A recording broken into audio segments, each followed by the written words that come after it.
साहिबगंज में दिल्ली का श्रद्धा हत्याकांड।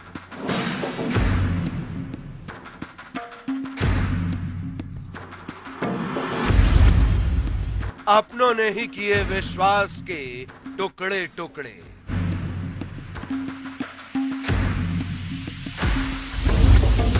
जिसे दिया दिल वही दिलदार बना कातिल।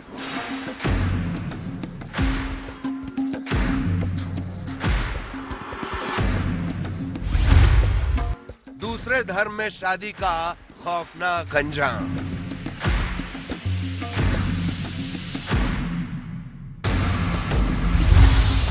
पत्नी की हत्या कर इलेक्ट्रिक कटर से शव को काटा।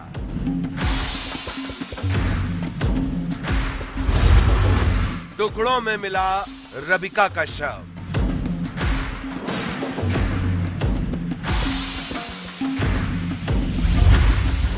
जालिम दिलदार को सजा दो। नमस्कार, जोहार झारखंड देख रहे हैं आप। आपके साथ मैं हूं शिप्रा झा। झारखंड में भी श्रद्धा हत्याकांड जैसा मामला सामने आया है। बोरिया में रबिका की उसके पति दिलदार अंसारी ने पहले तो हत्या कर दी, उसके बाद सबूत छिपाने को लेकर शव के कई टुकड़े कर दिए। दिलदार अंसारी ने लोहा काटने वाली मशीन से रबिका के शव को कई टुकड़ों में काट दिया। पुलिस ने आरोपी पति को धर दबोचा है, लेकिन रबिका हत्याकांड को एक बार फिर एक सबक की तरह देखा जा रहा है।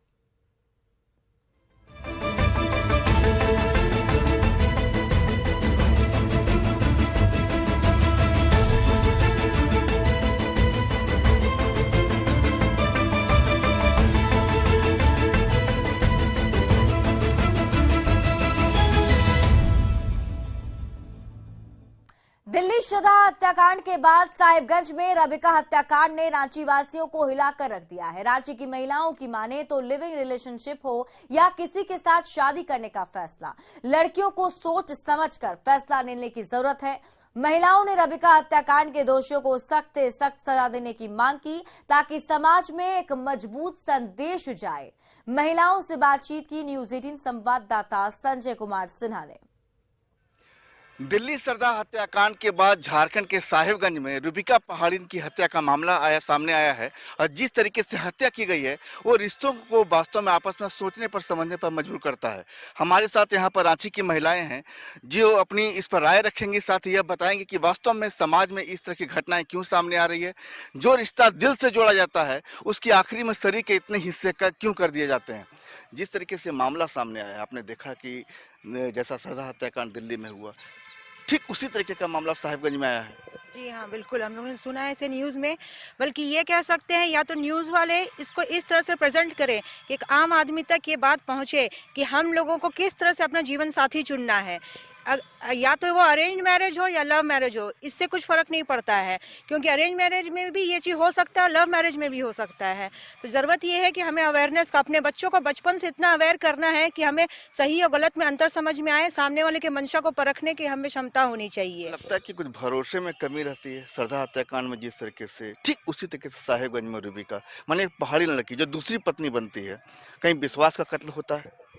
जी हाँ, बिल्कुल विश्वास का तो कत्ल होता ही है, प्लस इसमें लड़कियों का भी एक भरोसा उस इंसान से टूट जाता है, जहाँ पे एक भरोसा में वो रिश्ता बनाती है, लेकिन वो रिश्ता कभी कायम हो नहीं पाता है उस तरीके से जैसे उसने सोचा था। इसके पीछे बात ऐसी कोई सजा होती है तो आपको क्या लगता है कि ऐसे क्या ऐसी सजा दी जाए कि जो एक मैसेज है समाज में? जी, इसमें बहुत कड़ी से कड़ी सजा होनी चाहिए। अब अगर जिस हत्याकांड के लिए उसके लिए उसी तरह की मौत की सज़ा या कुछ वैसा होना चाहिए उसके लिए, जो कि एक सोसाइटी को भी एक मैसेज पहुंच पाए कि ऐसा कभी वापस ना हो पाए। मैडम, जैसे दिल्ली में जैसा हुआ, साहिबगंज में है कि अब एक आदिवासी होती है, उसको प्रेम जाल में फंसाया जाता है। दिलदार अंसारी नाम का एक युवक है, दूसरी शादी करता है उससे।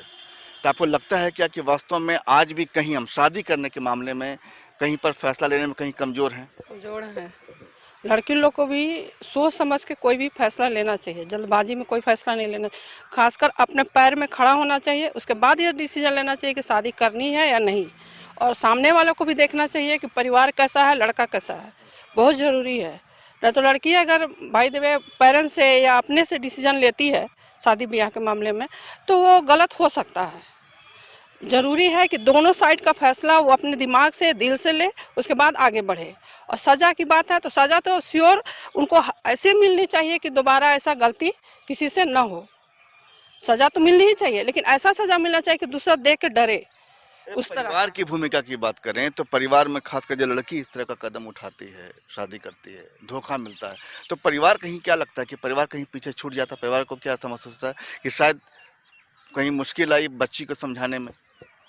नहीं, मुझे लगता है कि मतलब ये जो आजकल लिव इन में जो फैशन चला आ रहा है, माने लिव इन रिलेशनशिप, ये बहुत गलत हो रहा है।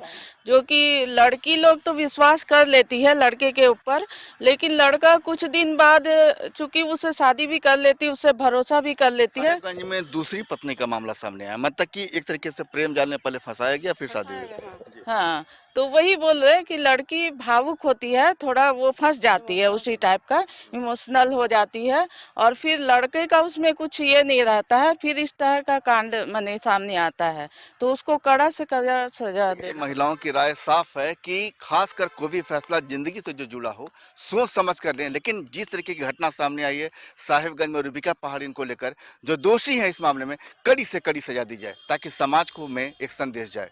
संजय कुमार सिन्हा, न्यूज़ 18, रांची। साहिबगंज में रूबिका हत्याकांड को लेकर सियासत गर्म है। रांची सांसद संजय सेठ ने इस मुद्दे को सदन में उठाने की बात कही। संजय सेठ ने फास्ट ट्रैक कोर्ट बनाकर आरोपी दिलदार अंसारी को सजा देने की मांग की है। उन्होंने ये भी कहा कि बांग्लादेशी मुसलमानों की नजर आदिवासी भाई बहनों की संपत्ति पर है। संजय सेठ से बातचीत की न्यूज़ 18 संवाददाता अमितेश सिंह ने। साहिबगंज की घटना पर बात करते हैं रांची से बीजेपी सांसद संजय सेठ से। संजय जी, साहिबगंज में जो घटना हुई है कैसे देखते हैं, क्या कोई बड़ी साजिश की ओर इशारा कर रही है? देखिए, आदिम जनजातीय पहाड़िन रूबिका पहाड़िन की जो हत्या हुई, 12 टुकड़े कटर से काटे गए, एक बहुत बड़ी साजिश, एक षड्यंत्र कि ये जो बांग्लादेशी लोग हैं जो झारखंड के 5-6 जिलों में घुसे हुए हैं, इनकी नजर ट्राइबल भैया बहन की संपत्ति पे है।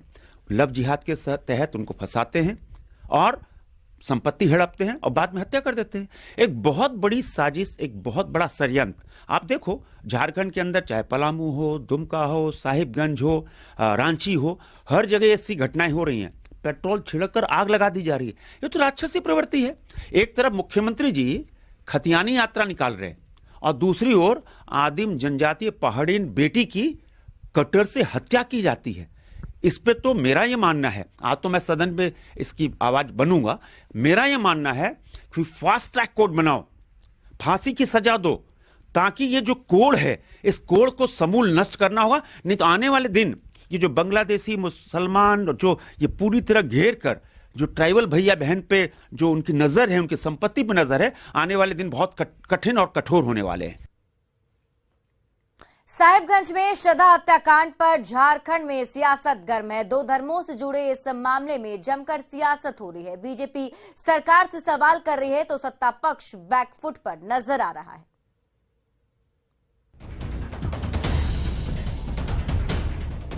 साहिबगंज में 22 साल की आदिम जनजाति की महिला की सनसनीखेज हत्या से हर कोई सकते में है। पुलिस के हाथ पांव फूल रहे हैं और वो जल्द से जल्द मामले को सुलझाने में लगी है, तो दूसरी तरफ लोगों का गुस्सा भड़क रहा है। मामला 2 अलग अलग धर्मों से जुड़ा है तो जाहिर है सियासत भी हो रही है। विपक्ष को बैठे बिठाए सरकार पर हमला करने का हथियार मिल गया है। कल बोरियो उनके बगल के विधानसभा सीट है।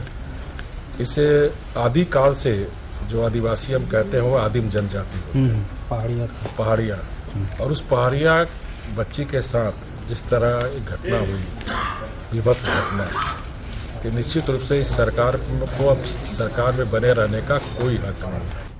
बीजेपी का आरोप है कि यह मामला लव जिहाद का है। पार्टी का यह भी कहना है कि पूरे संथाल परगना में लव जिहाद का खेल चल रहा है, लेकिन झारखंड की हेमंत सोरेन सरकार मानो कान में तेल डालकर सो रही है, एक समुदाय विशेष का तुष्टीकरण कर रही है।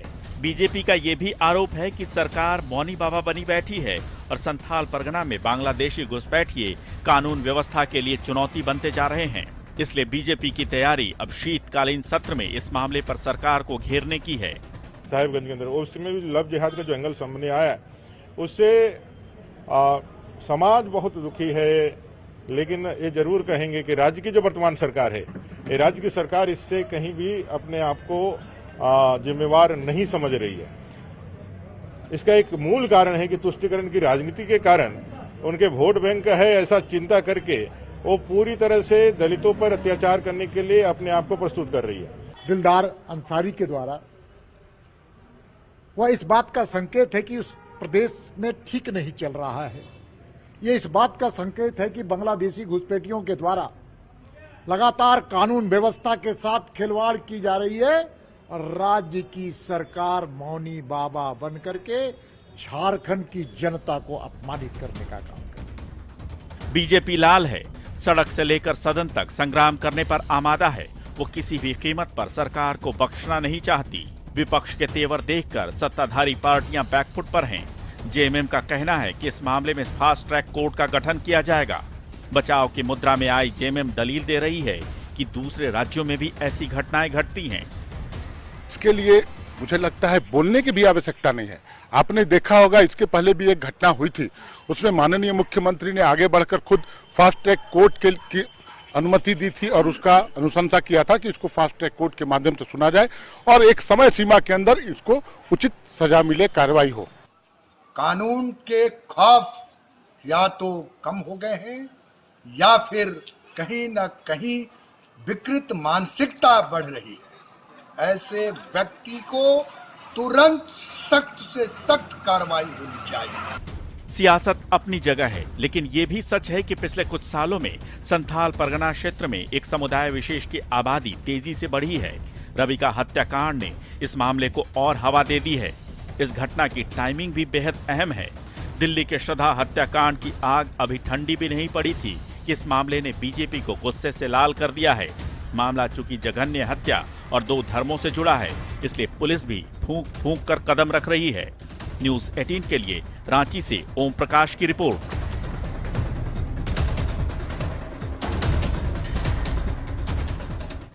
और आज से झारखंड विधानसभा का शीतकालीन सत्र शुरू हो रहा है। 23 दिसंबर तक चलने वाला ये सत्र काफी हंगामेदार हो सकता है। साहिबगंज में रबिका हत्याकांड, नियोजन नीति, अवैध माइनिंग सहित कई मुद्दों पर सदन में विपक्ष हंगामा कर सकता है और इन मुद्दों पर सरकार को घेरने की तैयारी में पूरी तरीके से विपक्ष जुटा हुआ भी है। शीतकालीन सत्र के पहले दिन शोक प्रकाश कर दिवंगत को श्रद्धांजलि दी जाएगी। 20 दिसंबर को वित्तीय वर्ष 2022-23 का दूसरा अनुपूरक बजट पेश किया जाएगा। इसके साथ ही प्रश्नकाल का भी आयोजन होना है। 21 दिसंबर को दूसरे अनुपूरक बजट पर चर्चा होगी। 22 दिसंबर को प्रश्नकाल के अलावा राजकीय विधेयक और अन्य राजकीय कार्य सदन में होंगे। 23 दिसंबर को प्रश्नकाल के बाद सदस्य गैर सरकारी संकल्प लाएंगे। यह सरकार राज्य के अंदर काम कर रही है तो स्वाभाविक रूप से मुद्दे ही मुद्दे हैं। अभी आपने हाल में देखा होगा कि साहिबगंज बड़ा सुर्खियों में है। तब सिर्फ देश बल्कि विदेश में भी साहिबगंज सुर्खियों में है, इसलिए कि चाहे वो खनन घोटाला हो, चाहे ईडी की कार्रवाई हो, चाहे अभी हाल में 2 दिन पहले वहाँ पर लव जिहाद में 100 के कई टुकड़े करके और फेंके गए हैं। एक पहाड़िया जनजाति की लड़की, एक तरफ हमारे मुख्यमंत्री जी ये जो सरकार है वो कहती है कि अबुआ राज है। ये अबुआ राज में आदिवासियों के साथ बलात्कार, हत्या ये आम बात हो गई है।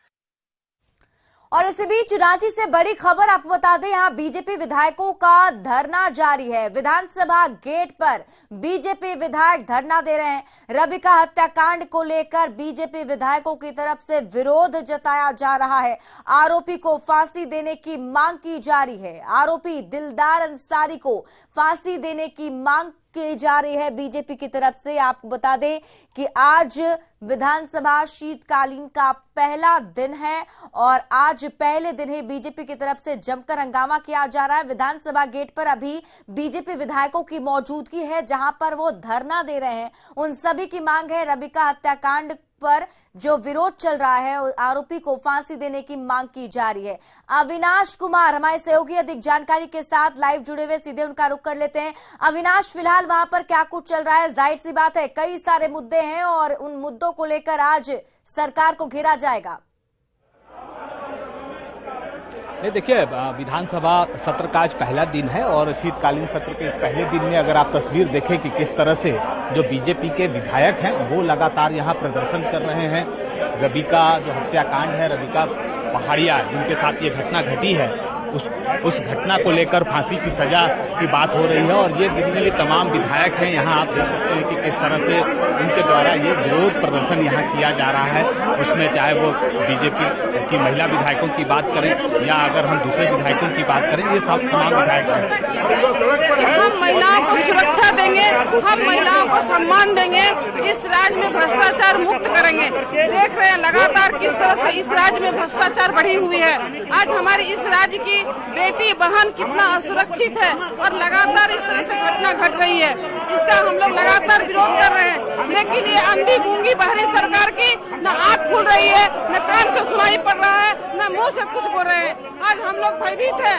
इस राज्य के जो हमारे बेटी और बहन बाहर जा रही है, सुरक्षित घर लौटेगी क्या नहीं, इसका हम लोग को भय है। और ये अंधी गूंगी जन विरोधी सरकार की कोई चिंता नहीं है और ये आराम से सो रहे हैं, इसका हम लोग विरोध कर रहे हैं। जी, ये विरोध सिर्फ सदन तक रहेगा कि बाहर भी आप लोग? हम लोग बाहर भी करेंगे, बाहर भी करते हैं। जब ब्लॉक में और कहीं भी धरना प्रदर्शन, ये सरकार का भ्रष्टाचार और महिला जो के साथ जो अन्याय अत्याचार लगातार हम लोग सड़क से लेकर सदन तक इस आंदोलन हम लोग करेंगे। अमर जी, ये बातें हो रही है कि इसको लेकर एक कठोर कानून बननी चाहिए और न सिर्फ झारखंड बल्कि पूरे देश में। देखिए, देश के अंदर भी लव जिहाद और ये मामला है और इसको हम लोग बार बार कहते हैं, लेकिन कांग्रेस, जेएमएम, मारजेडी जितने भी गैर भाजपा दल है वो सारे एक सिरे से खारिज करते हैं। सुप्रीम कोर्ट को भी आपने सुना होगा, उन्होंने भी कहा कि धर्मांतरण जो है, मतांतरण है और राष्ट्रीय सुरक्षा के प्रति एक बहुत बड़ा खतरा है। और संथाल परगना का पूरा डेमोग्राफी चेंज हो गया है। किस तरह से मुस्लिम तुष्टीकरण के कारण लोग सुरक्षा के साथ साथ बेटियों के जीवन को भी खतरे में डाल रहे हैं। क्या ये घटनाएं वहाँ घटित हुई है? सदन चलेगा कि नहीं इस बार शीतकालीन? देखिए, ये सदन 3.25 करोड़ झारखंड की जनता की सुरक्षा के लिए है, आदिवासी दलितों के अस्मिता के लेकर के ये सदन है। अगर यदि हमारी पहाड़ियां बेटी इस तरह से हत्या कर दी जाएगी और उन लोगों को इसी तरह से खुला छोड़ दिया जाएगा, तो इस सदन की उपयोगिता और इसके उद्देश्यों को भी हम लोग को ध्यान एक बार लेना होगा। देखिए, ये कह रहे हैं कि इसकी उपयोगिता पर भी सवाल है। थोड़ा आगे भी बढ़ लेते हैं। इधर से अगर आप देखें, एक एक कर जो विपक्ष के नेता हैं वो विरोध कर रहे हैं, दूसरी तरफ सत्ता पक्ष के भी जो विधायक हैं वो भी कुछ कह रहे हैं, वो भी सुनाते हैं आपको।